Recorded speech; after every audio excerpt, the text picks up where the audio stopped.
Welcome to the Finding the Magic podcast, where books come alive.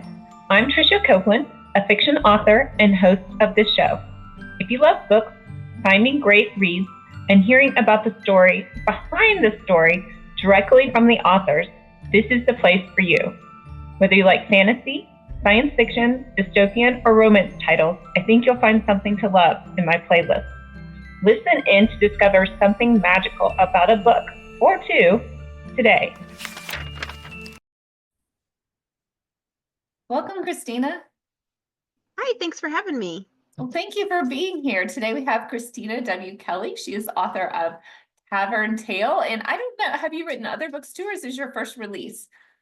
I have written other books, so it's my technically first release of a novel by myself because my first book I wrote with one of my best friends. So we have a series called the Etherea Cycle, which combines fantasy with sci-fi. And our first book released in 2023 called Trials of the Innermost, and it's a planned trilogy. And then my second book was a poetry collection, which I released in October of 2024. And it is fantasy, sci-fi, and science poetry paired with my photography.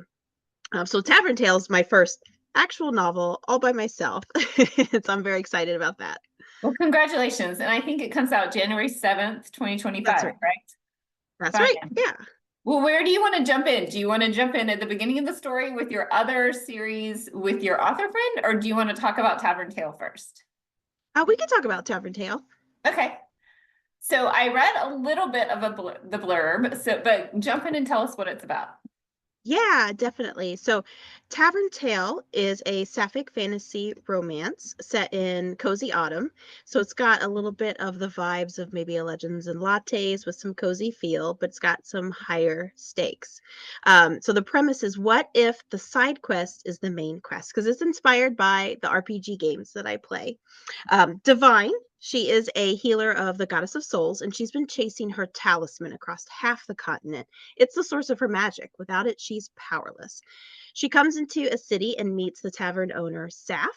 And Saf offers to help Divine find her talisman if Divine will help her solve a mysterious quest in a chest. And so that's the premise. And that quest and the chest and everything is very pulled out of all the video games that I love with RPGs. And you find a quest, you get a random random side quest that you need to go on and solve the mystery.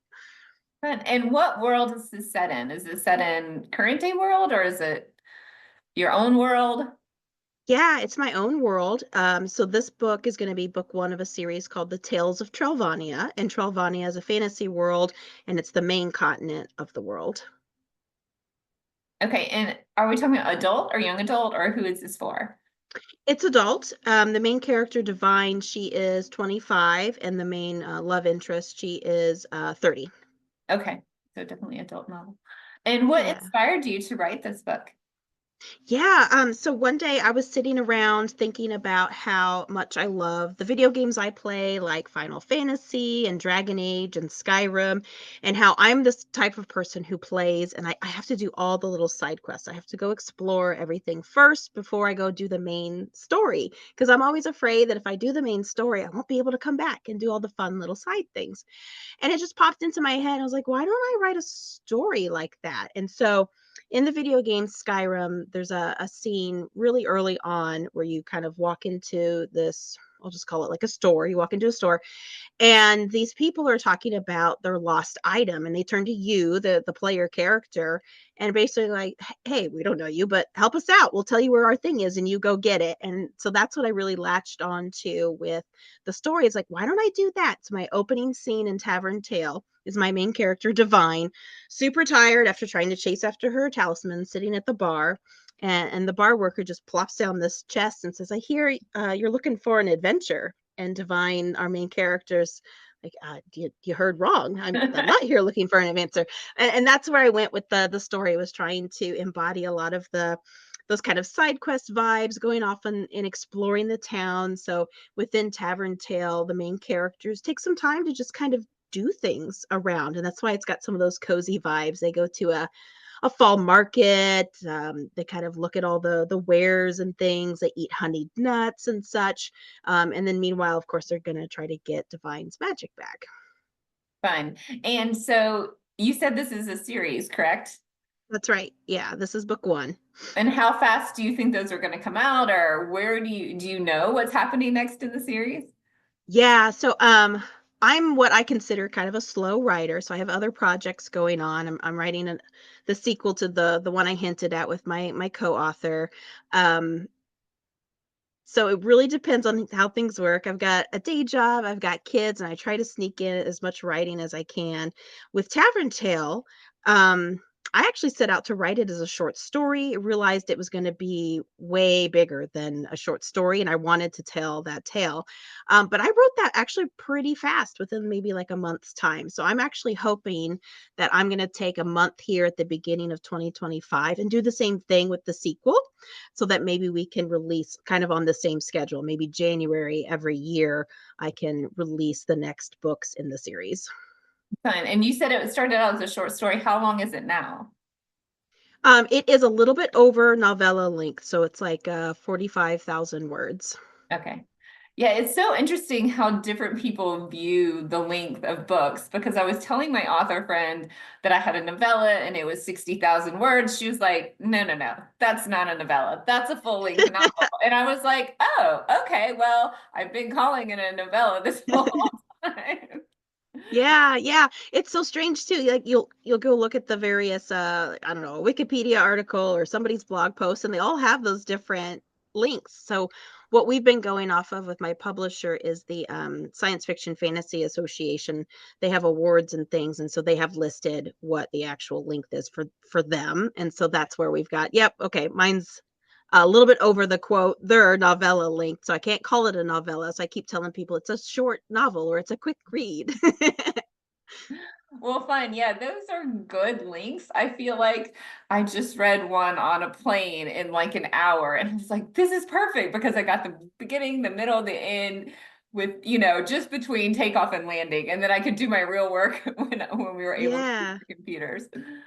Yeah, I didn't really realize this type of length existed until after the birth of, I think it was my second son. My brain was just not focusing on long books, but I still wanted to read. And I stumbled upon Kingfisher's books. So she's written like Sword Heart is a fantasy romance. She's written um, What Moves the Dead, which is like an Edgar Allan Poe retelling. And a lot of her stuff is novella length. And I had absolutely no idea that that kind of speculative fiction, the fantasy, the sci-fi kind of stuff could be so small. And so that's kind of an inspiration too for me to release Tavern Tale, is having recently read some of those books and said, you know what, those worked really good and I really enjoyed them, especially for me who was a new mom, to still want to read and not have to read a really epic, super long book, and it still gave me the same kind of feeling. So it was really nice to find that kind of novella length stuff.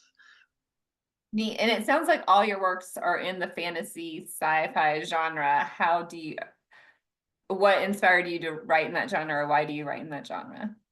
Yeah, it's probably because, for whatever reason, when I was young, I really gravitated towards those stories. So, I was a big Star Wars fan, and then they came out with books in what they call the expanded universe. So there's all these authors writing continuations of the Star Wars story, and I just gobbled those books up. I just absolutely loved reading those, and C.S. Lewis and Tolkien for fantasy. And I just found I really loved kind of stepping through the door and experiencing similar stuff to the real world, but in the fantastical setting. And that's what I really love. And I actually love blending stuff. So I mentioned like Trials of the Innermost is mainly fantasy because it's set with like magic and fantastical elements, but then it has sprinkles of sci-fi. And so I really like blending the things that I like.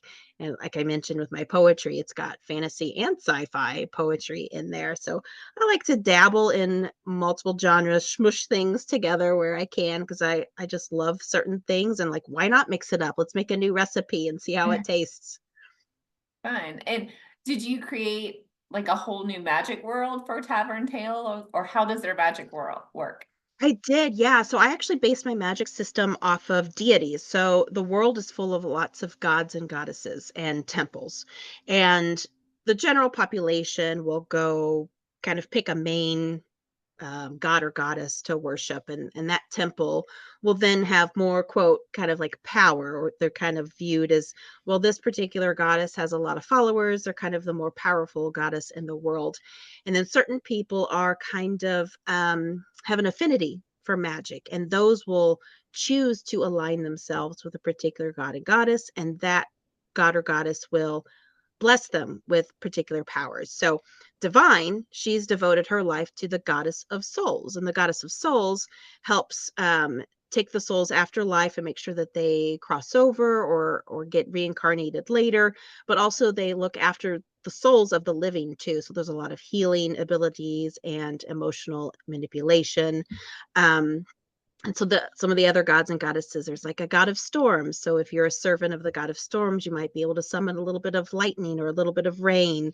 And so I based it on kind of that deity aspect versus a lot of other magic systems. I feel like mine's a little bit different there, since your devotion and kind of connection to some sort of god or goddess is what gives you your magic. Right. Sort of what you're more attracted to is maybe your strengths, right? Right. Mm-hmm. Yeah. And is everybody's magic associated with the talisman or just your main characters? Those who find that they have a magical ability and want to devote themselves to a god or goddess, they go through a process where they create their own talisman. And this talisman binds them to what I call their magic well. And it's kind of a feeling where they can feel how deep of a magic pull they can pull from. And this talisman, what happens is there are other people in the world that want to steal them from you, because that's your source. It ties you to your magic well and how much power you have. So what they do is they create fake talismans. You always have to touch a talisman in order to be able to access your magic well. So like Divine, she's got a whole bunch of rings on her fingers. She's got necklaces. She's got belt buckles, so that nobody knows what your actual talisman is. That way they can't easily steal it from you. Yeah, I haven't heard of a magic system like that. That's very creative. Thank you. So and you said you're gonna release the next book. Is it going to be, does she find her or maybe you don't want to tell us if she finds her talisman Spoilers. in the first one. It's definitely going to continue her story. Her story. The the Tales of Trelvania trilogy is going to focus on Divine and her story. Okay, fun. And I think you're published with Space Wizard, is that correct? That's right, Space Wizard Science Fantasy. It's a smaller publisher, but I absolutely love the name. It kind of, like I said, the blending there, Space Wizard. So you got your fantasy and sci-fi. That's really fun. So tell me about your first book with your co-author. Yeah, Trials of the Innermost is told from 6 points of view, which is a lot, and that's why our book is actually really long. It's almost 220,000 words, but because it's from 6 points of view, that's the best way we could get it to have good character arcs for all of them. It's set on a world that stops spinning, so you have a realm that's always in darkness, you have a realm that's always in light, and then there's this realm that's kind of in that gray between. Two representatives are chosen from each realm to kind of foster peace and learning across there, because in their past they've had war and battles. So this kind of Trials of the Innermost was set up kind of like a Hunger Games kind of thing. You choose two, and they go off on these peacekeeping adventures. But the twist is that one among them is actually harboring a alien darkness that is bent on devouring all the light from the planet. So not only do our six protagonists need to work together to keep peace on the world, they discover that they need to figure out how to save the world from this alien entity. Ooh, yeah. So is it first person from each character's point of view? It's third person. It's Third third person. person from all Okay. of them. And Yeah. does it continue the story? I mean, are they like 1, 2, 3, 4, 5, 6, and then repeat again? And does it continue the story, or how does that work? Yeah, the way we divide, like set up the chapters, is the story really figured out who was going to speak. So it may go where character 1, 2, 3, and 4, 5, 6 go in a row, but sometimes it's 1 and 3 and 1 and 4. So just really whose perspective, what area tells it. So the story starts off in all their 3 different realms so that you get exposure to, well, what's the light realm like? Well, they pursue knowledge and they're always in the light. So they actually built their city inside of a canyon inside the rock, kind of like Petra, so that they're protected from the heat and the sunlight. And so you get this exposure to all the 3 different realms and the 2 characters from each. And eventually within the first, I don't know, 20% at least, they finally get together. And so then the story is told all together, but with those rotating perspectives of where they're going, what each person is thinking about the journey across the realms and their tasks that are set before them. Fun. Yeah, I haven't co-authored with anyone, but I had an illustrated book who the illustrator was very, we were very much not created the whole story together, but it was really fun to be able to bounce ideas off another person and have the story grow that way instead of just like feeling like it was all in my head. And there was definitely a point where something didn't work and I sent it to them and they were like, yeah, you're right, this doesn't match the character. So we like figured out together how to get through that. Did you have that experience, or how do you write the different chapters? Yeah, so I absolutely love doing collaborative work. That's one of my things that I like to do. So early on, me and my good friend Jonathan, we built all that backstory stuff. So we built out character bios, we built out the history of the world and the descriptions and everything. So we had this framework of how everything would work. And then we're both kind of exploratory writers, so we like to write and see what happens, but we gave ourselves the bigger arc. We knew that this is where the main points needed to be, and this is where we needed to finish.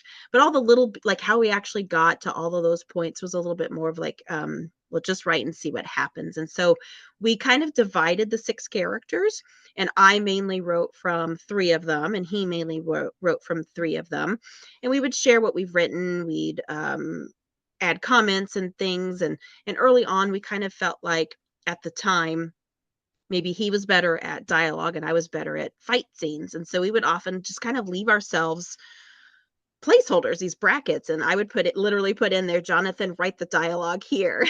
And he would say, spruce up the battle scenes. And so we would play to our strengths. And but we were always collaborating and talking about, well, what do you think about this? And where should we go with this part? And that was one of the great things I feel like with the collaboration is writing sometimes can be such a solitary experience, and you're just stuck in your head, and if you can't solve it, you almost could give up. Like it's just you. But with the collaboration, I could very easily just call up Jonathan and say, hey, I've gotten to this point. What do you think we should do here? I'm just really stuck. And hopefully, and most of the time he would have an idea to get us unstuck from my kind of writer's block. And that was a great thing where we could just trade off and like, I'm not feeling this character today. I can't get our bard to really shine here. Do you want to take the chapter? And so we would trade off and just play to the day to our strengths or whatever worked. And it was great. I feel like we were able to complete a task that maybe would have taken us a lot longer by ourselves. Maybe we would have given up. But we were able to finally get the whole thing finished. Well, yeah, because 220,000 words. Yeah, I just finished my longest book and it was 125,000 words. My editor was like, "Oh my goodness, what are you doing?" So Yeah.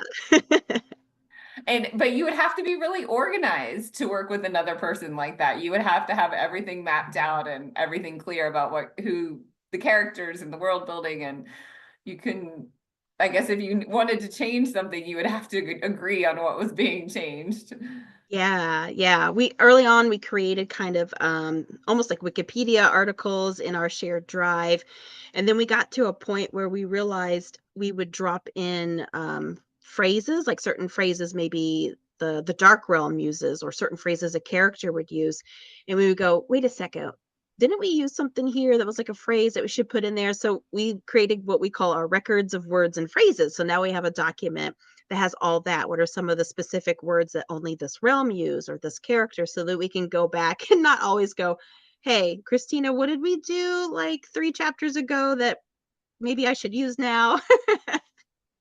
Fun. Yeah, I'm more like a writer, more like you. It sounds like I know the arc of my story, and then I just, I figure out how to get them there while I'm writing, Yeah. because that's the fun of Yeah. it for me. But my editor was Yeah. finally like, okay, you have to do an outline. So I do an outline after I write now. Yeah. Yeah, that's what we did, after the fact. We went back through and did, like, one of those more detailed outlines and made sure our story fit that.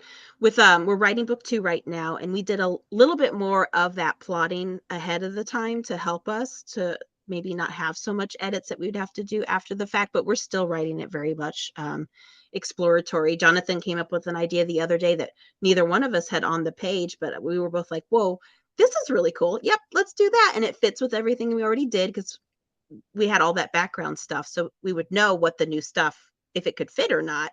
It was just like a surprise. Oh, yeah, that definitely is very cool and makes sense. And let's do it. Fun, yeah. Every once in a while, like I want to do something to break my rules, and then I'm like, okay, wait, it just is really break a rule, or maybe I can like get around this rule somehow. Uh-huh. Yeah. Well, how did you get into writing? Just not your genre, but how did you start writing? Yeah, I feel like I've always been a writer. I've always been a storyteller. I've got memories of being a kid and setting up my little stuffies around the room and telling them stories. And um, I know I've written stuff for a very long time. Of course, school always gave you projects, but I know I was always like really into that assignment. Like, yeah, I do want to write that story. And it just progressed and just kept growing and growing. And I would say high school was probably the biggest explosion. I got exposure to writing for like school magazines and things. And so I wanted to keep creating more poetry and I wanted to create more stories. But fast forward, it wasn't really until I met Jonathan and we talked about all of our interests and found out we both write stuff that one of us said, why don't we write together? And that was the first time that I finished a really large project, an actual book. I had written I don't know, 10 chapters here of one story and 10 chapters here of another, but never really finished an entire book to say, okay, I wrote a book. And I don't think I really thought about like all those books I've read. You could do that too, Christina. You could actually write a book and have people read it. Like I don't know that that really crossed my mind until I met Jonathan. And so that was the first time I finished the project. And it took us 10 years of writing, searching Wow. for agents, and finally we found a small publisher who focused on LGBTQ authors and stories that ours fit with, and they wanted it, and so that's why we got published then last year, 2023. But yeah, it was like a 10-year journey, but that I think gave me the confidence to say, I can do this and I can finish more projects. And so since then I've been writing more short stories and trying to submit them to magazines and like my poetry book and now Tavern Tale. So yeah, I would say in the last 10 years it finally like clicked. This is something I want to do and I want to really focus and get stuff done and out there for people to read. That takes a lot of patience too to work on something for 10 years. I'm not sure I would have had the patience for that. Right. The good thing is it was fun. It was a good experience for me and my friend and just something that we could do together whenever we wanted to. So I think it was part the fun that kept us going too. Right, you were playing your own game and you're in writing your novel, right? Yeah, yeah. Well, fun. So tell us where we can find you and your books. Yep, I have a website. It's christinaseyes.com. And then my books, you can find links there or almost anywhere online books are sold, including, of course, Amazon. And then you can also follow me almost on any social media, Christina W. Kelly. I'm very active on Instagram and TikTok and Threads right now, but you can find me pretty much everywhere. Thank you. Well, thank you so much for being here. And when you publish your next book, I hope you'll come back. Thanks. Yes, definitely. I had such a great time. Thanks for having me. Thanks. Bye. Bye-bye. I hope you enjoyed this episode of the Finding the Magic podcast. I'm your host, author and podcaster Tricia Copeland, and I love getting behind the scenes. If you like the podcast, make sure to subscribe and stop in each week to discover new authors and books. Thanks for listening, and until next time, keep finding the magic.